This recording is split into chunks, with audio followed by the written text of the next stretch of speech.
It's a mission field because there's an absence of the preaching of the gospel there, and the inhabitants know little or nothing about Christ.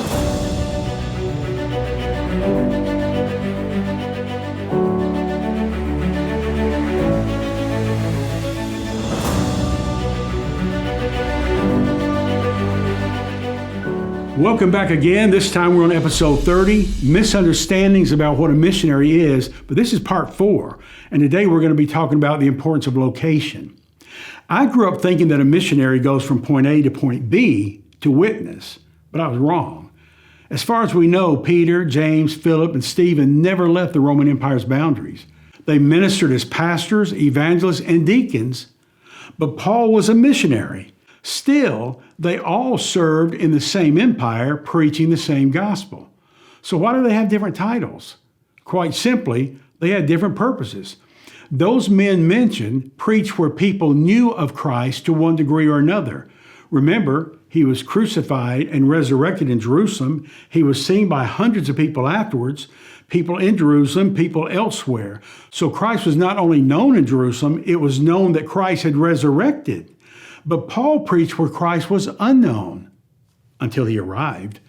The seats of Christianity, Jerusalem, Damascus, Alexandria, and Antioch, all had the gospel. But cities further away like Thessalonica, Berea, Corinth, Athens did not.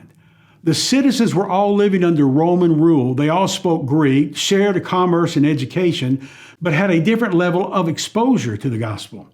Some Americans who minister overseas are called missionaries. National preachers who minister alongside them in the same church are called pastors. The same message, same location, same people, but a different title. Why is that? In my younger church planting work in New York, I was in the New York City area. I learned that if I pastored in upstate New York, I would be called a pastor. Imagine that. I live here, but if I cross over the Hudson River and move anywhere up here, I would be referred to as a pastor. But because I was planting a church in the New York City area down here, I was referred to as a missionary. Yet there was and is no scripture to support that thinking. A place does not qualify as a mission field because it's far from home or because it has a different language or culture. It's a mission field because there's an absence of the preaching of the gospel there, and the inhabitants know little or nothing about Christ. It's all about access. If the gospel is there and available without restriction, then it's not a mission field, it's a ministry field. Those who are needed to preach and serve in regions where Christ is known are not missionaries. They're evangelists, pastors, deacons, and lay people.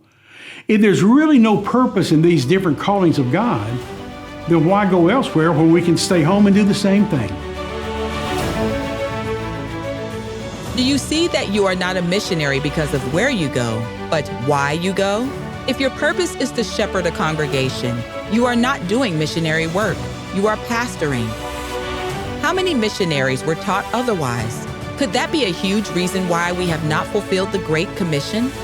Nothing is wrong with starting a new church in an area that already has them.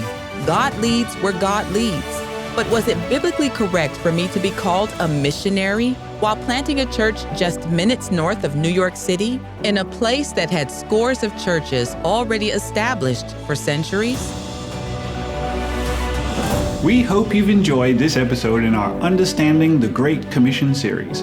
If you'd like a copy of the book, it's available in paperback, audiobook, and digital download. Just click the link in the description below. Thank you for watching.